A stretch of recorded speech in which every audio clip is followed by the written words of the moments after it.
నమస్తే, welcome to speed news. నేను అనిల్. నేను రీనా. ఎన్టీఆర్ 102వ జయంతి సందర్భంగా ఎన్టీఆర్ ఘాట్ లో నివాళులర్పించారు కుటుంబ సభ్యులు. హీరోలు జూనియర్ ఎన్టీఆర్, కళ్యాణ్ రామ్ హైదరాబాద్ లోని ఎన్టీఆర్ ఘాట్ వద్దకు చేరుకుని నివాళి అర్పించారు.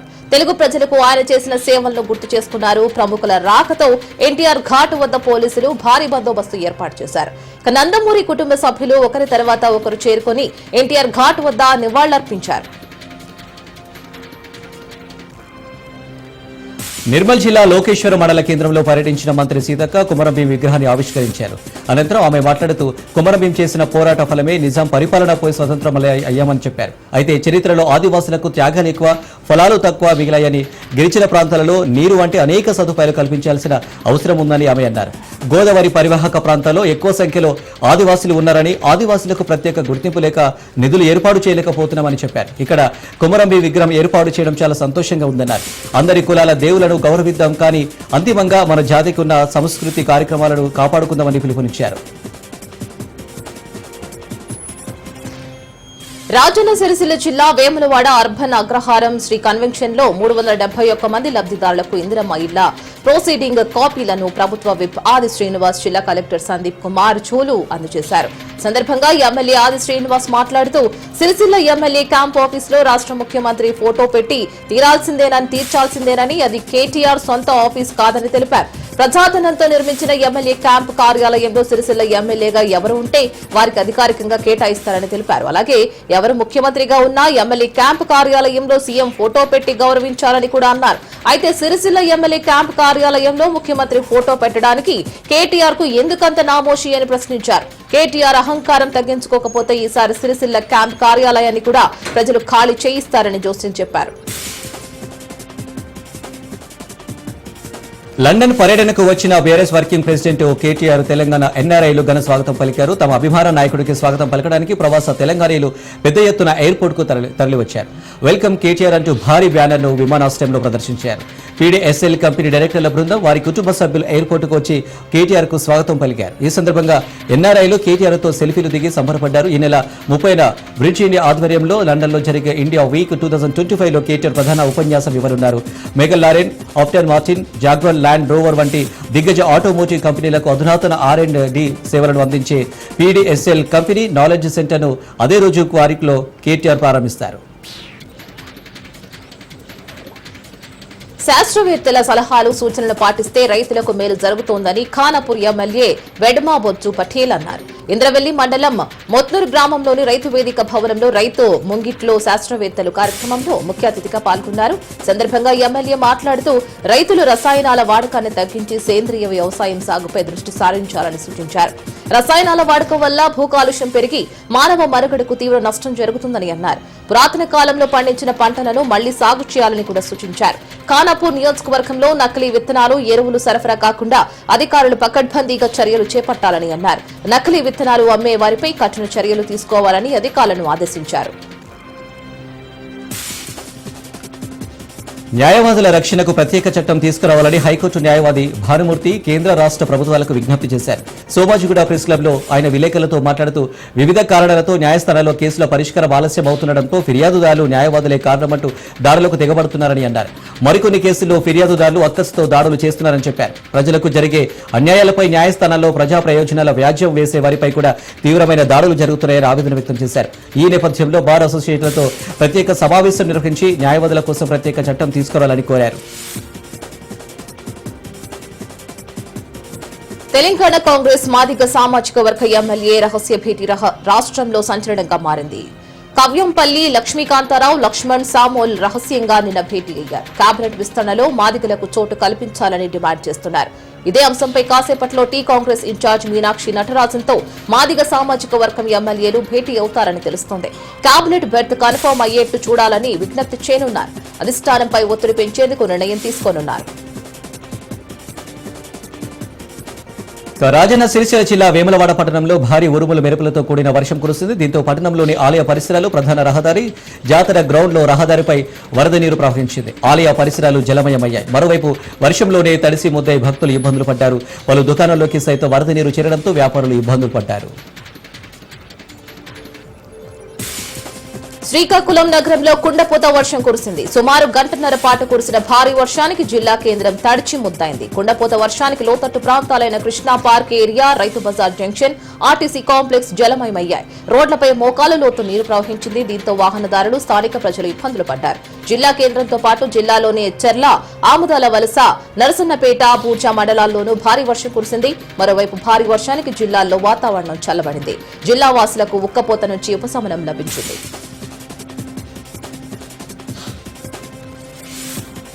వాయువ్య బంగాళాఖాతంలో ఒడిశా తీరంలో ఏర్పడిన అల్పపీడనం ఉత్తర దిశగా కదులుతూ వచ్చే 48 గంటల్లో తీవ్ర అల్పపీడనంగా బలపడే అవకాశం ఉందని విశాఖ వాతావరణ శాఖ వెల్లడించింది. ఈ నెల 29న వాయుగుండంగా మారేందుకు అవకాశం ఉన్నట్లు వాతావరణ శాఖ అధికారులు తెలియజేశారు. దీంతో సాయంత్రం నుండి విశాఖలో భారీ వర్షం కురిసింది. ఉరుములు మెరుపులతో కూడిన వర్షం పడుతుంది. దీంతో రోడ్లన్నీ జలమయమయ్యాయి. దీంతో వాహనదారులు, ప్రజలు ఇక్కట్లు పడ్డారు.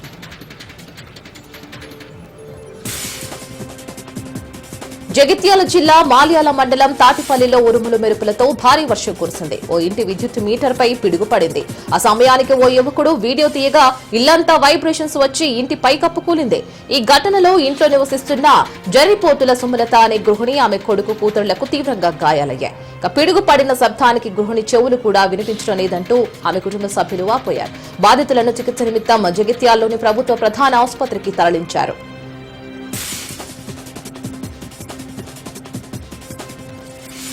నిర్మల్ జిల్లా కేంద్రంలోని నర్సాపూర్ మండలంలో నందన్ గ్రామస్తులు ధాన్యం తరలించడానికి వచ్చిన లారీలను సిబ్బంది వెనక్కి పంపించడంపై గ్రామస్తులు ఆగ్రహం వ్యక్తం చేశారు. కురిసిన వర్షాలకు మొత్తం పంట తడిసి ముద్దందని ధాన్యాన్ని తరలించడానికి వచ్చిన లారీలను సైతం సిబ్బంది వెనక్కి పంపించి తమ పొట్ట కొడుతున్నారని ఆగ్రహం వ్యక్తం చేశారు.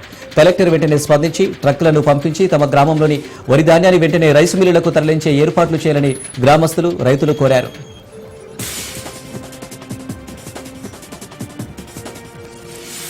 వరి ధాన్యం కొనుగోలు ప్రక్రియను వేగవంతం చేయాలని జిల్లా కలెక్టర్ అభిలాష అభినవ్ సంబంధిత అధికారులకు ఆదేశించారు.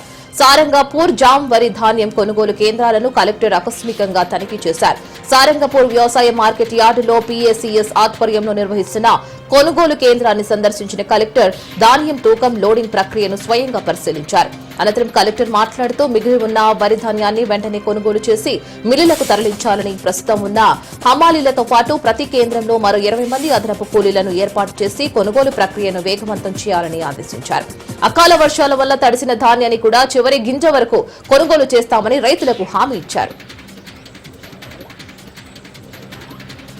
ప్రాణాలను హరించే ఫ్యాక్టరీ నిర్మించొద్దని సదాశివనగర్ మండలం జనగామ రైతులు డిమాండ్ చేశారు. ఫ్యాక్టరీ వద్ద రైతులు ఆందోళన చేపట్టారు. ఫ్యాక్టరీ నిర్మాణాన్ని రద్దు చేయాలని డిమాండ్ చేశారు. ఈ సందర్భంగా రైతులు మాట్లాడుతూ 2 ఏళ్ల క్రితం జూ పరిశ్రమ పేరిట ఫుడ్ ప్రాసెసింగ్ యూనిట్ నిర్మిస్తున్నామని, గత ప్రభుత్వం ఫ్యాక్టరీ నిర్మాణానికి పూనుకుంటే నాడు ప్రతిపక్ష నాయకునిగా ఉన్న ఎమ్మెల్యే మదన్ మోహన్ రావు రైతులకు మద్దతుగా భూములు కోల్పోకుండా హైకోర్టు నుంచి స్టే తెచ్చారన్నారు. ప్రస్తుతం అదే ఎమ్మెల్యే ఫ్యాక్టరీ నిర్మాణానికి ప్రారంభోత్సవం చేశారని విమర్శించారు. జూట్ పరిశ్రమ, పప్పు ధాన్యాలు, రైసు మిల్లులు ఏర్పాటు చేస్తామని చెప్పి ప్రస్తుతం ఇథనాల్ ఫ్యాక్టరీ నిర్మిస్తున్నారని ఆరోపించారు. ఇథనాల్ ఫ్యాక్టరీ వల్ల ఆ కెమికల్ మొత్తం తమ గ్రామాన్ని చుట్టుముడుతుందని, ఫలితంగా భూములు కోల్పోతామని, నీరు కలుషితమవుతుందని, ఊరంతా కొట్టుకుపోయే పరిస్థితి ఉందని ఆవేదన వ్యక్తం చేశారు. వెంటనే ఫ్యాక్టరీ నిర్మాణాన్ని ఆపేయాలని, లేకపోతే తమ ప్రాణాలు తీసి ఫ్యాక్టరీ నిర్మించాలని హెచ్చరించారు. ఇటీవల విడుదలైన 10వ తరగతి ఫలితాల్లో 5 సబ్జెక్టుల్లో 90కి పైగా మార్కులు తెచ్చుకున్న ఓ విద్యార్థిని సోషల్లో ఫెయిల్ అయింది. దీంతో పునః మూల్యాంకనంలో 96 మార్కులు రావడం గమనార్హం. బాపట్ల జిల్లా కొల్లూరు జెడ్పీ ఉన్నత పాఠశాలలో 10వ తరగతి చదివిన ఈమని తేజస్వినికి 5 సబ్జెక్టుల్లో 100కు 90కి పైగా మార్కులు వచ్చాయి. సోషల్లో 23 మార్కులే రావడంతో ఫెయిల్ అయినట్లు ఫలితాల్లో పేర్కొన్నారు. పునః మూల్యాంకనం చేయించగా ఆ విద్యార్థికి సోషల్లో 96 మార్కులు వచ్చాయి. దీంతో మొత్తం మార్కులు 575కు చేరాయి. మరోవైపు నెల 20 లోపు IIITకి దరఖాస్తు చేసుకోవాలని, ఈ పరిణామాల కారణంగా ఆ గడువు దాటిపోయిందని విద్యార్థిని తల్లిదండ్రులు వాపోతున్నారు. ఇప్పుడు వచ్చిన మార్కులకు సీటు వచ్చే అవకాశం ఉందని, దరఖాస్తు చేసుకునేందుకు తేజస్వినికి ప్రత్యేక అవకాశం కల్పించాలని ఉపాధ్యాయులు విజ్ఞప్తి చేస్తున్నారు. విద్యార్థిని తండ్రి కూలి పనులు చేస్తూ కుమార్తెను చదివిస్తున్నాడు. అమరుల బంధుమిత్రుల సంఘం ఆధ్వర్యంలో శ్రీకాకుళం జిల్లా పలాస మండలం బుడ్డవాడలో 36వ అమరుల సంస్మరణ సభ నిర్వహించారు. నంబాల కేశవరావు ఎన్కౌంటర్ నేపథ్యంలో పోలీసులు సభకు అనుమతి నిరాకరించారు. సభకు హాజరైన వారిని బయటకు పంపించి అమరుల సంస్మరణ భవనానికి తాళాలు వేశారు. జిల్లాలో మృతి చెందిన మావోయిస్టులకు నివాళులర్పిస్తూ ప్రతి ఏటా అమరుల సంస్మరణ సభ జరుగుతుంది. కానీ ఈసారి అనివార్య కారణాల వల్ల సభ నిర్వహించలేకపోయారు. నిర్మల్ జిల్లా దస్తూరాబాద్ మండలంలోని ఆకొండపేట గ్రామంలో దస్తూరాబాద్ పోలీసులు కమ్యూనిటీ కాంట్రాక్ట్ ప్రోగ్రాం నిర్వహించారు. ఈ కార్యక్రమంలో ఏఎస్పీ ఉపేందర్ రెడ్డి, ఖానాపూర్ సిఐ అజయ్, ఎస్ఐలు సాయి కుమార్, కృష్ణసాగర్ రెడ్డి పాల్గొని సరైన ధృవీకరణ పత్రాలు లేని 61 ద్విచక్ర వాహనాలు, ఓ ఆటో, ఒక కారుకు జరిమానా విధించారు. సందర్భంగా ఏఎస్పీ ఉపేందర్ రెడ్డి మాట్లాడుతూ యువత మత్తు పదార్థాలకు దూరంగా ఉండాలని అన్నారు. రైతులు వర్షాకాలం మొదలుగా వస్తున్నందున నకిలీ విత్తనాలను గుర్తించి సమాచారం ఇవ్వాలని కూడా అన్నారు. విత్తనాలకు ఖచ్చితంగా రసీదు తీసుకోవాలని సూచించారు. గత 19 ఏళ్లుగా కారుణ్య నియామకం కోసం ఎదురు చూస్తున్న ఓ మహిళా కలను సీఎం రేవంత్ రెడ్డి ప్రభుత్వం నెరవేర్చింది. హోంశాఖలో జూనియర్ అసిస్టెంట్ గా నియామక ఉత్తర్వులు ఇచ్చి ఆ కుటుంబంలో సంతోషం నింపారు ముఖ్యమంత్రి రేవంత్ రెడ్డి. వరంగల్ కు చెందిన హెడ్ కానిస్టేబుల్ వి భీమ్ సింగ్ సర్వీసులో ఉండగా 1996లో ఎన్కౌంటర్లో మరణించారు. తండ్రి మరణం నేపథ్యంలో కారుణ్య నియామకం కోసం ఆయన కూతురు వి రాజశ్రీ దరఖాస్తు చేసుకున్నారు. అయితే వివిధ సాంకేతిక కారణాలను చూపిస్తూ గత ప్రభుత్వాలు ఆమెకు ఉద్యోగం ఇవ్వడానికి నిరాకరించాయి. రాజశ్రీ అనేకసార్లు ప్రభుత్వానికి విజ్ఞప్తి చేసిన ప్రయోజనం లేకుండా పోయింది. అయితే రాజశ్రీ సమస్యను వర్ధనపేట ఎమ్మెల్యే నాగరాజు ముఖ్యమంత్రి రేవంత్ రెడ్డి దృష్టికి తీసుకువెళ్లారు. మానవతా దృక్పథంతో స్పందించిన సీఎం రేవంత్ రెడ్డి నిబంధనలు సడలించైనా ఉద్యోగం ఇవ్వాలని సీఎంఓ అధికారులను ఆదేశించారు. ఈ నేపథ్యంలో హోంశాఖలో జూనియర్ అసిస్టెంట్ గా నియమిస్తూ ఆదేశాలు జారీ చేశారు. ఈ నేపథ్యంలో రాజశ్రీ తన కుటుంబంతో కలిసి వచ్చి ముఖ్యమంత్రి రేవంత్ రెడ్డికి ధన్యవాదాలు తెలిపారు. ఈ కార్యక్రమంలో వర్ధనపేట ఎమ్మెల్యే నాగరాజు పాల్గొన్నారు. మహానాడు వేదికగా ఓ వీడియో అందరినీ ఆకట్టుకుంది. అవును, సీనియర్ ఎన్టీఆర్ ఏఐ వీడియోస్ సందడి చేసింది. మొత్తానికి ఎన్టీఆర్ ఏఐ ప్రసంగం అందరినీ ఆకట్టుకుంది. ఏఐ ప్రసంగంతో తెలుగు తమ్ముళ్లలో జోష్ కనిపించింది. సీనియర్ ఎన్టీఆర్ మాట్లాడుతూ సీఎం చంద్రబాబు, మంత్రి లోకేష్ ను పొగడతలతో ముంచెత్తారు. ఇప్పుడు ఈ వీడియో వైరల్ గా మారింది. సికింద్రాబాద్ కు ట్యాంక్ బండ్ తో తాను సాంస్కృతిక వారధి కడితే ఆ తర్వాత సైబరాబాద్ అనే కొత్త నగరాన్ని పుట్టించి తెలుగు నేలకు ఆధునిక ప్రపంచానికి సాంకేతిక వారధిని కట్టించిన వాడు చంద్రబాబు అన్నారు. లక్షల రూపాయల జీతం గురించి ఏనాడైనా కలగన్నామా? దాన్ని సాధ్యం చేసింది తెలుగుదేశం ప్రభుత్వమే అని చెప్పడానికి గర్వంగా ఉందన్నారు ఎన్టీఆర్. మాజీ ముఖ్యమంత్రి ఎన్టీఆర్ జయంతి సందర్భంగా నంద్యాలకు చెందిన ప్రముఖ చిత్రకారుడు చింతలపల్లె కోటేష్ చిత్రం వేశాడు. A3 డ్రాయింగ్ చార్టుపై వాటర్ కలర్ పెయింటింగ్స్ తో ప్రకృతి ఒడిలో ఎన్టీఆర్ చిత్రాన్ని గీశాడు. ఈ చిత్రం వేయడానికి 3 గంటల సమయం పట్టిందని చిత్రకారుడు చింతలపల్లె కోటేష్ తెలిపాడు. సత్యసాయి జిల్లా హిందూపురంలో ఎన్టీఆర్ జయంతిని పురస్కరించుకుని జయంతి వేడుకలను టీడీపీ శ్రేణులు వైభవంగా నిర్వహించాయి. పట్టణంలోని ఎన్టీఆర్ సర్కిల్ వద్ద ఎన్టీఆర్ విగ్రహానికి పూలమాలలు వేసి నివాళులర్పించారు. అనంతరం స్థానిక ఎమ్మెల్యే కార్యాలయం వద్ద మహిళా పారిశుద్ధ కార్మికులకు చీరలు పంపిణీ చేసి అన్నదాన కార్యక్రమం నిర్వహించారు. ఎన్టీఆర్ జయంతి వేడుకలను నియోజకవర్గ వ్యాప్తంగా టీడీపీ నాయకులు ఘనంగా నిర్వహించారు. మంచిర్యాల జిల్లా మందమర్రిలో సీనియర్ జర్నలిస్ట్ కలం వీరుడు మునీర్ కు మందమర్రి ప్లస్ క్లబ్ తరపున ఘన నివాళులర్పించారు. వీటి అబ్రహాం సూప్తం నుంచి మార్కెటింగ్ మీదుగా భారీ క్యాండిల్ ర్యాలీ బయలుదేరి అంబేద్కర్ విగ్రహం దగ్గర కొవ్వొత్తులతో నివాళులర్పించారు. వారితో గడిపిన అనుభవాలను పలువురు గుర్తు చేసుకున్నారు. చిన్ననాటి నాటి నుంచి భూస్వాములు, దొరల దౌర్జన్యాలకు వ్యతిరేకంగా పోరాటం చేసిన మునీర్ 4 దశాబ్దాలుగా సింగరేణి హక్కుల కోసం పోరాడి మలిదశ ఉద్యమంలో 40,000 మంది కార్మికులకు ఏకతాటిపైకి తీసుకువచ్చి సింగరేణి ఏజెన్సీ కన్వీనర్ గా సకల జనుల సమ్మెను విజయవంతం చేశారని తెలిపారు. మునీర్ లేని లోటు పూడ్చలేనిదని, మందమర్రిలో యువకులందరికీ రోల్ మోడల్ గా నిలిచారని అన్నారు. ఈ కార్యక్రమంలో అన్ని కుల సంఘాల నాయకులు, అన్ని పార్టీల నాయకులు, సింగరేణి కార్మికులు, పట్టణ ప్రజలు పాల్గొన్నారు. టీడీపీ వ్యవస్థాపకులు స్వర్గీయ నందమూరి తారక రామారావు జయంతి ఉత్సవాలు పాలకొండ నియోజకవర్గంలో ఘనంగా నిర్వహించారు. భారీ బైకు ర్యాలీ నిర్వహించి ఎన్టీఆర్ విగ్రహానికి పూలమాల వేసి ఘనంగా జరిపారు. నందమూరి తారక రామారావు లాంటి మహోన్నత వ్యక్తి పుట్టినరోజుల వేడుకలు రాష్ట్ర ప్రభుత్వం అధికారికంగా నిర్వహించడం చాలా ఆనందంగా ఉందని పలువురు కొనియాడారు. ప్రజలకు కావాల్సిన కనీస అవసరాలు గూడు, కూడు, గుడ్డ ఆశయాలతో ఆయన ప్రజల్లోకి వెళ్లేవారని, స్వర్గీయ నందమూరి తారక రామారావు ప్రవేశపెట్టిన పథకాలను ఇప్పటికీ ప్రభుత్వాలు పాటిస్తున్నాయని చెప్పారు. దేశంలో చాలా రాష్ట్రాలు అన్న ఎన్టీఆర్ పెట్టిన పథకాలను ఇప్పటికీ అనుసరిస్తున్నాయంటే ఆయన ఎంత మేరకు ప్రభావితం చేశారో అర్థం చేసుకోవచ్చని పలువురు కొనియాడారు. విశాఖ జిల్లా పాలెం క్రికెట్ స్టేడియం సమీపంలో గల ఎన్టీఆర్ విగ్రహం వద్ద స్వర్గీయ నందమూరి తారక రామారావు 102వ జయంతిని జోనల్ కమిషనర్ కనక మహాలక్ష్మి ఆధ్వర్యంలో తెలుగు తమ్ముళ్లతో కలిసి ఘనంగా నిర్వహించారు. ముందుగా ఎన్టీఆర్ విగ్రహానికి పూలమాలలు వేసి అనంతరం కేక్ కట్ చేసి సంబరాలు జరుపుకున్నారు. రాష్ట్ర ప్రభుత్వ ఆదేశాల మేరకు ఈ కార్యక్రమం నిర్వహించినట్లు జోనల్ కమిషనర్ తెలిపారు. బాపట్ల జిల్లా పరుచూరులో అద్దంకి నాంచారమ్మ అమ్మవారి 33వ వార్షిక తిరునాళ మహోత్సవం అంగరంగ వైభవంగా జరిగింది. చుట్టుపక్కల గ్రామాల నుండి వేలాదిగా తరలివచ్చిన భక్తులు అమ్మవారికి ప్రత్యేక పూజలు చేసి పొంగలు చెల్లించి మొక్కులు తీర్చుకున్నారు. తిరునాళలో భాగంగా ఆలయ ప్రాంగణంలో నిర్వహించిన సిడిమాన ఉత్సవం నేత్రపర్వంగా సాగింది. తిరునాళలో ఎటువంటి అవాంఛనీయ సంఘటనలు జరగకుండా పోలీసులు బందోబస్తు ఏర్పాటు చేశారు.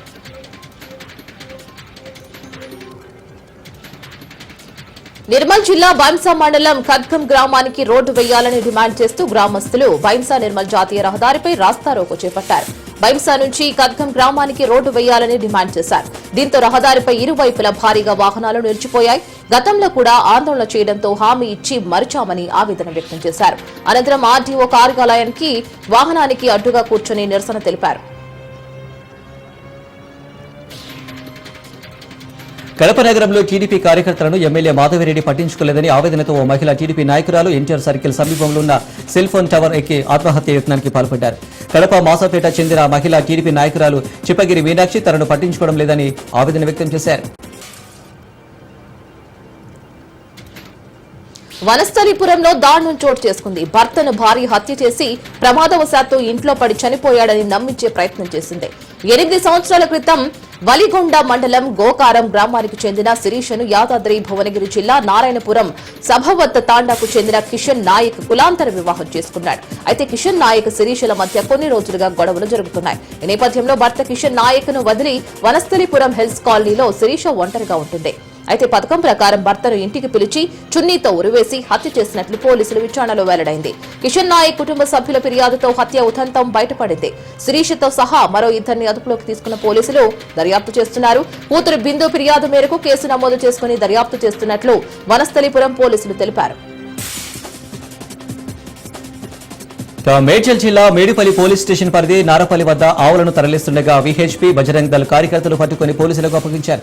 బీబీ నగర్ కుండమడుగు నుండి రామంతపూర్ కేసీఆర్ నగర్ కు తరలిస్తుండగా నారపల్లి వద్ద విహెచ్పి బజరంగ్ దళ్ కార్యకర్తలు పట్టుకున్నారు. కేసు నమోదు చేసి దర్యాప్తు చేసినట్లు పోలీసులు తెలిపారు. పట్టుబడిన గోవులను గోశాలకు తరలించారు. తాళం వేసి ఉన్న ఇళ్లను టార్గెట్ చేస్తూ దొంగతనాలకు పాల్పడుతున్న అంతరాష్ట్ర దొంగలను అరెస్టు చేసినట్లు వరంగల్ ఏసీపీ నందిరామ్ నాయక్ తెలిపారు. వరంగల్ మట్టివాడ పోలీస్ స్టేషన్ పరిధిలోని బ్యాంక్ కాలనీలో ఈ నెల 11న తాళం వేసి ఉన్న ఇంట్లో చోరీ జరిగిన కేసులో పోలీసులు ఛేదించినట్లు తెలిపారు. ఆ దొంగతనాలకు పాల్పడింది అంతరాష్ట్ర దొంగలని వరంగల్ ఏసీపీ నందిరామ్ నాయక్ చెప్పారు. వరంగల్ రైల్వే స్టేషన్ పరిసర ప్రాంతాల్లో అనుమానాస్పదంగా తిరుగుతున్న 2 అదుపులోకి తీసుకుని విచారించగా నేరస్తులు మహారాష్ట్ర, మధ్యప్రదేశ్ జిల్లాలకు చెందిన వెంటకి రామ్ గోదాం రెడ్డి, షేరాలి సయ్యద్ మోతీ, రహీంగా గుర్తించినట్లు తెలిపారు. వారి వద్ద నుండి 8 లక్షలు విలువ చేసే 9 తులాల బంగారం, 1000 రూపాయల నగదు స్వాధీనం చేసుకుని రిమాండ్ తరలించినట్లు వరంగల్ ఏసీపీ నందిరామ్ నాయక్ తెలిపారు.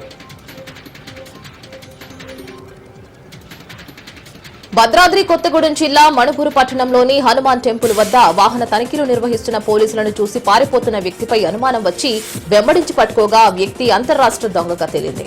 ఆంధ్రప్రదేశ్ రాష్ట్రం భీమవరం జిల్లా ఆకినేడు గ్రామానికి చెందిన అంతర్రాష్ట్ర దొంగ గొర్రెల సత్యనారాయణను పోలీసులు అదుపులోకి తీసుకుని విచారించగా ఆంధ్రప్రదేశ్, తెలంగాణ రాష్ట్రాలలో పలు బందరు దుకాణాల్లో దొంగతనాలు చేసినట్లు అంగీకరించాడు. వారం క్రితం మణుగూరు పట్టణంలోని శ్రీహరి జ్యువెలరీ షాప్ లో బంగారం దొంగతనం చేసినట్లు ఒప్పుకున్నాడని మణుగూరు డీఎస్పీ వి రవీందర్ వెల్లడించారు. అంతర్రాష్ట్ర దొంగల గొర్రెల సత్యనారాయణ విచారించగా మణుగూరులోని శ్రీహరి జ్యువెలరీ షాప్ లో 132 గ్రాముల బంగారంతో ఉన్న బాక్స్ ను దొంగతనం చేయడంతో పాటు వరంగల్ జిల్లాలోని ఓ బంగారం షాప్ లో 30 గ్రాముల బంగారాన్ని దొంగిలించినట్లు వెల్లడించారు. అలాగే మణుగూరు, వరంగల్ తో పాటు తిరుపతి, కర్నూలులో కూడా దొంగతనాలు చేసినట్లు, నేరాలు ఒప్పుకున్నట్లు వెల్లడించారు. గంజాయి అక్రమ రవాణా కొత్త పుంతలు తొక్కుతోంది. గంజాయి రవాణా కోసం స్మగ్లర్లు ప్రత్యేక వాహనాలను సైతం తయారు చేయిస్తున్నారు. జూలూరుపాడు మండలం పడమట నర్సాపురం వద్ద వాహనాలు తనిఖీ చేస్తున్న జూలూరుపాడు పోలీసులకు ఐచర్ వ్యాన్ అనుమానాస్పదంగా ఉండడంతో తనిఖీ చేయగా వ్యాన్ ముందు భాగంలో ప్రత్యేకంగా తయారు చేసిన ఒక ర్యాక్ లో 4.15 కోట్ల విలువ చేసే 830 కేజీల నిషేధిత గంజాయిని పోలీసులు గుర్తించారు.